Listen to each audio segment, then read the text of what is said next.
Test? Yeah. So the Sefer Yereim, he argued that the holiness of the Shul and Beit Medrash and Beit Knesset comes as an extension of the holiness of Beit Mikdash. And there's a biblical commandment. The Torah says it's a mitzvah to honor and give respect to the Beit HaMikdash, and that mitzvah extends to the Beit Knesset and Beit HaMedrash to the Shul. One opinion. Second opinion was the Ran Ben Nissim, who said that it's only rabbinic because the Shul is dedicated to do holy things in it. Therefore, the sages, the Rabbanan, the Chachamim, they gave it a special holiness. That was the second opinion. The third opinion was that the shul is like an object in which you do a mitzvah, like a lulav on sukkahs, and so long as you are doing the mitzvah with it, it has holiness. But once the mitzvah is done, the holiness is gone. That was the Ramban, right? The Ramban, that the lulav right after sukkahs is no longer holy. So the shul, as soon as you stop using it for a shul, as soon as the people of the community decided they don't want to use it for a shul anymore, then it loses its holiness. If it's destroyed, but they still want to rebuild it, then it's still holy because they still want to use it for a mitzvah. If they don't want to use it for mitzvah anymore, it is no longer holy. And then we had the Imrei Eish, who said that even according to the Ramban, it could be biblical. Because it's a biblical commandment to treat mitzvahs properly. Even if, as soon as the mitzvah is over, it no longer has the holiness. Clear? Those are three opinions. Remember this? Yes? Are you with me? Okay. Now let's look at the Shulchan Aruch, the Code of Jewish Law, which tells us the basic halacha of how we're supposed to treat a shul. You want to look at the English or the Hebrew? The English. Let's look at what? Look at the English better? Okay, let's read the English. One should not behave in a frivolous manner. You know what frivolous means? Frivolous means just like carelessly. Not just behave in a shul like regularly, just because, like, lounging in your house with your feet up on the couch. You don't do that in a shul. You don't do that in a synagogue or a house of study, Beit Midrash, by cracking jokes there, for instance, or by indulging in humorous or pointless gossip. You're sitting around and chatting. No, don't do that in a shul. Just sit around and chat, make jokes. Not your living room. This is Hashem's place. It's a holy place, as we described yesterday, the three different opinions. One should not eat there or drink there, nor should one adorn oneself there or walk about there. Meaning you don't go to the mirror in the back of the shul and start fixing your beard or something when you get your beard. But something like that. Just walk around there, just chill there. It's a holy place, it's Hashem's place. The building is fine. It has to do with the room that's actually the shul, not the whole building. Good question. It's not the whole building. It's just the room where the shul is. One should not enter there in the summer to cool off. He's walking around outside, it's hot, and wants to go inside to cool down. The shul is not your private property. You don't just get to... We're going to see there, yes. One shouldn't cool off there in the summer or in the winter to seek shelter from the rain.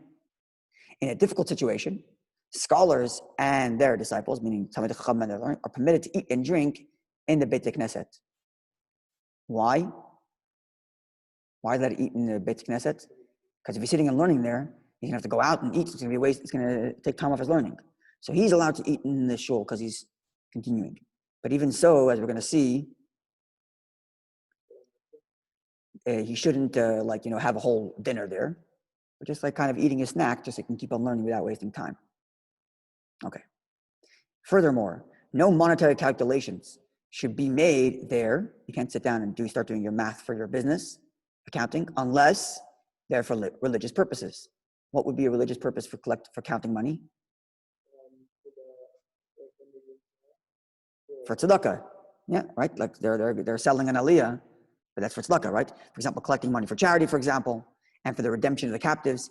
This is something that unfortunately was part of our history, where Jews were taken basically hostage. They were taken kidnapped. And they would tell the community, you want your friend back? Pay us money. So it's a big mitzvah to pay to help Jews get out of these situations. And that is called pidyon shvuyim, redeeming those who are captive, redeeming those who are kidnapped. And that's the kind of mitzvah, that's the kind of money counting that I do in a shul. Okay. A person shouldn't have a funeral in the shul and give speeches there unless it is one of the leading the rabbi of the synagogue or something like that. Yeah, leading citizens of the city when all assemble there for the purpose. But otherwise, they should use the funeral home. If a man finds it necessary to enter there for his own needs, he has to. For example, he wants to call somebody. You want to run to shul just to get your dad's attention. Right? Now you're using it for your own purpose, but I have to do it. What do I do? So he says he should read or study something, then call him, so that it should not appear as if he's entered for his own needs.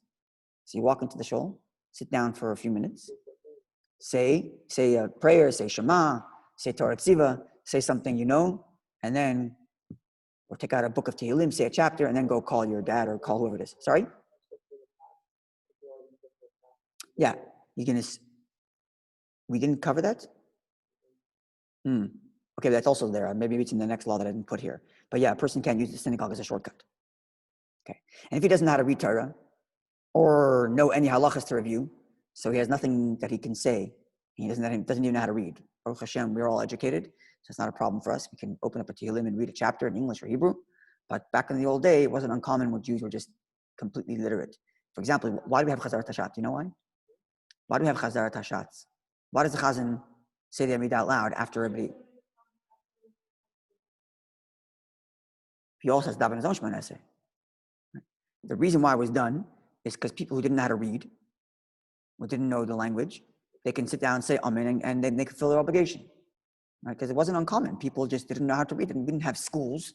If someone was smart, I don't know, his father paid for him to have a tutor to teach him. But back in the old day, it was normal. People were just uneducated. It just gives you an idea of how lucky we are to be living in the time we are. And people talk about how, Judaism is not the way it used to be. It's getting worse now. But in some ways, it's getting better. Today, basically, every Jewish kid, even kids who aren't religious, they go to some Jewish school and they know how to read. They know how to read a pasuk of Chumash. They know something. Back in the old days, that wasn't the case. Like here, the halacha is a guy doesn't know anything, can't read, doesn't know anything. Right? That's how bad it could get. So what should he do? He should ask one of the kids who are learning in the shul to read a verse to him. Read for me a pasuk you're learning. Or if there's no kids around, he should just delay there for a bit and then leave the house, because sitting there is a mitzvah. So if he doesn't know how to read anything, sit down for a few seconds, just fulfill the mitzvah of sitting in Hashem's presence, and then go call for the person to do whatever you have to do. As it says, praiseworthy are those who dwell in your house. Okay. That's the basic. There are more details, but this is the basic overview of how one's supposed to treat a shul. So I hope we're getting a sense of, never mind, the person shouldn't be chatting in the middle of prayer, but even just the very fact that he's in a synagogue. It's not time for chatting. It's not a place for chatting. It's not a place for lounging around. Oh, in the parentheses, there are more. Let's see. The time of sitting, the time.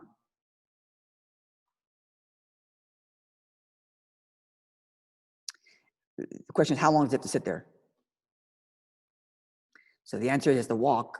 He has to sit there for the amount of time it would take him to walk 2 door widths. It's 30 seconds. Like a door is a certain amount wide, so it takes a certain amount of time to walk across it. So do 2 doors. How long does it take you to walk across 2 doors? Yeah, from those 2 doors right there. How long does it take you to walk across those? Takes you 15 seconds. That's how long you should sit. I mean, how long you have to sit to fulfill the obligation to sit in the shul rather than just go call somebody, right? So that's what he's telling us, right? I think let's look at the Hebrew. Yeah, yeah. What? I can't hear. Yeah, a few seconds. It's not so long. But just don't sit down and get back up. Sit down, a few seconds, and then go. Okay, so there's, as you can see, what we just read is Halacha 1. If you see in Hebrew, it's a Sif Aleph. So the next Halacha, or the next passage we're reading, is Sif Yud Aleph, is Halacha 11. So skipping 10 halachas really. So there's more details to this, but this is the general idea. Yeah?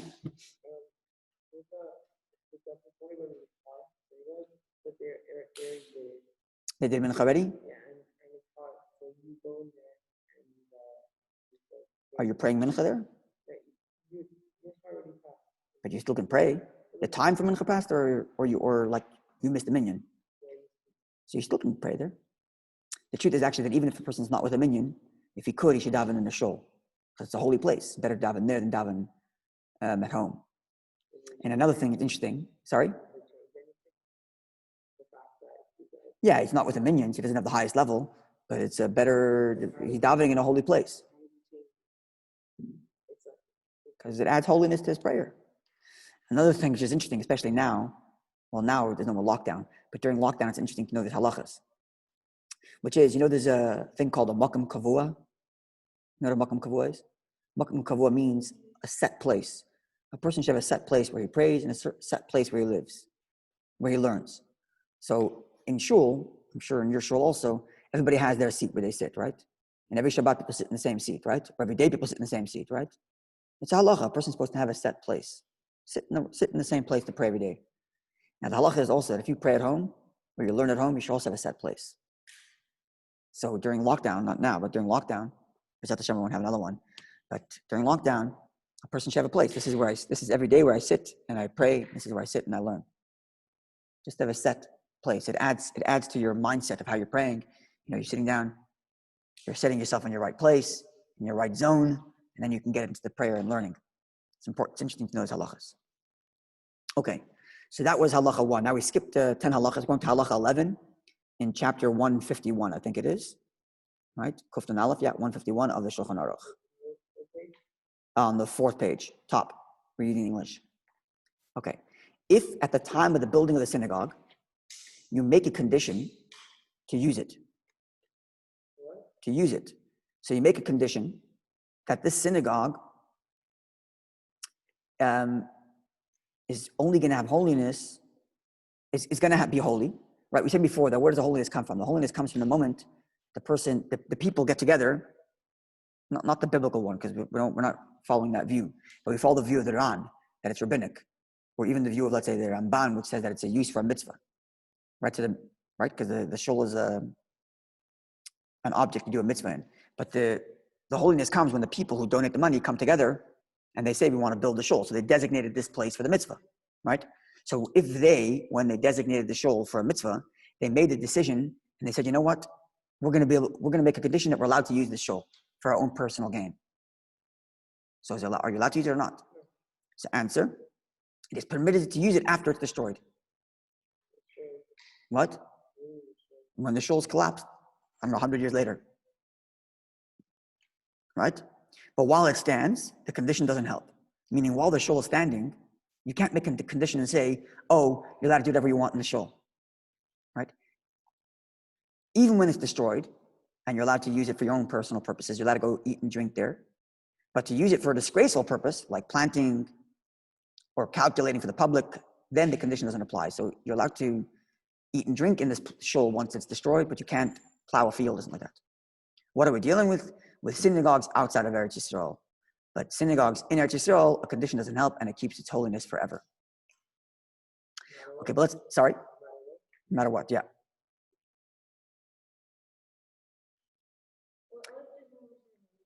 Sorry? Okay, you don't know what was there, you don't know what was there. But for example, today they rebuilt it, but in the old city, there are places where they know there's shuls that were destroyed.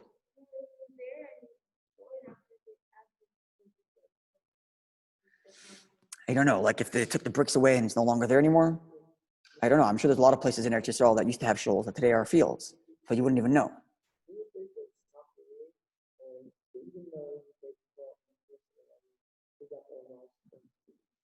That's a good question. So, like, there is ways in which you can, a shul that can buy a church, for example. A mosque is different because, just very quickly, this is actually interesting to know. There's a difference between a church and a mosque. And the reason is because in mosques, that's right, the Muslims believe in one God. So it's not idol worship. It's a false religion, but it's not idol worship. So because it's not idol worship, it's much more lenient. We're much more lenient on buying a mosque turned into a shul, and even other things. Like, for example, you're allowed to walk into a mosque because it's not idol worship. Even though I wouldn't recommend it for safety reasons. I mean, obviously, it depends what kind of mosque. And maybe if they're friendly people, then you're allowed to walk in there, go check out the art. I don't know. It doesn't bother anybody. But, make sure they're friendly, obviously. But from halacha, there's no idol worship. It's not a problem to walk in there. But at church, on the other hand, they do have some kind of idol worship. They worship a cross. They believe that there was a human being who is God. That's a kind of idol worship. If it's exactly idol worship, it's a big discussion. Which kind of Christianity? Is it actual idol worship or is it partial idol worship? But it's certainly a kind of an idol worship. And because of its kind of idol worship, you're not allowed to walk into a church. You can't walk into a church. For example, say again? Yeah, even the Christians who believe in the old Torah, even though they believe in the Old Testament, which is our Torah, they still believe in a human being that's a God. And that's a kind of idol worship, right? And they believe in a cross, which is idol worship. They bow down to that stuff, right? They don't bow down to the carpet. They bow down to God. They just happen to be on a carpet, right? They don't worship the carpet. They don't think the carpet's holy. Sorry? So their idea, it's true. Their idea of God is not the same thing as Judaism, but they still believe in one God. So it's not idol worship. That's why I said it's false, but it's not idol worship. Well, it depends. Do you think that this God is an object? Do you think this God is a son? If something that's created by Hashem, if you think that something is created by Hashem is a God, that's an idol worship. So if you believe in one God, but the God happens to be the son, then that's idol worship. Right? But the Muslims don't believe in that. They believe in a one God that's not physical, that's not anything that's created. So maybe it's not exactly the way we understand it, but it's not idol worship. Right? So that question becomes, sorry?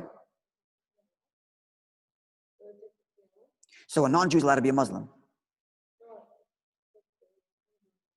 To take a mosque and make it into a synagogue is fine. You could even walk into a mosque while it's still a mosque.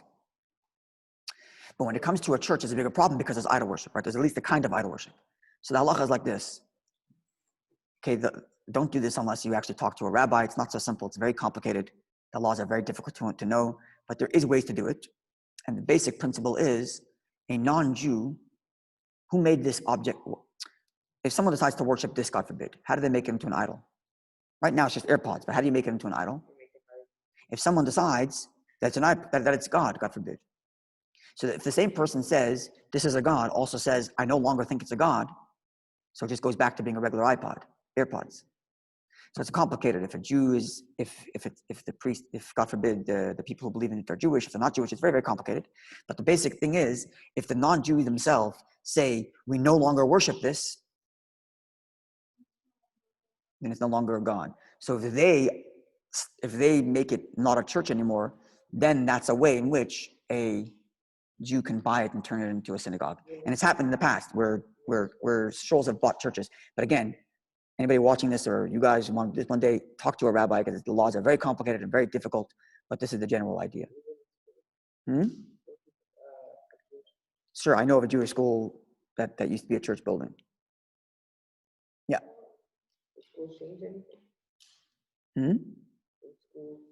It doesn't make a difference. You can't even make it into if it's still an idol worship, if it's still idol, you can't even make it into your house for your personal use. The land is the land. They don't worship the land. If they worship the land, you'd have a problem. But even then, it depends what kind. It's not so simple.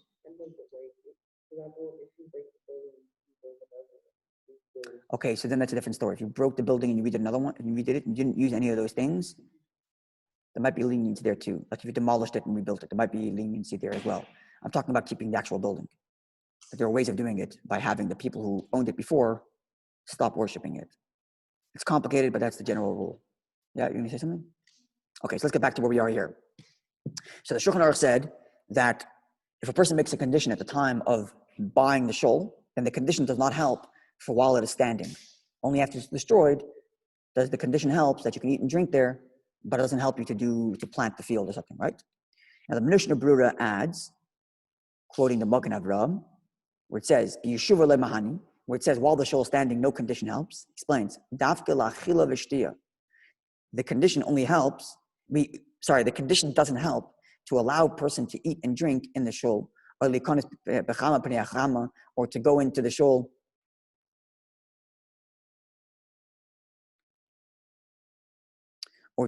shul during the summer to get away from the heat, or to go into the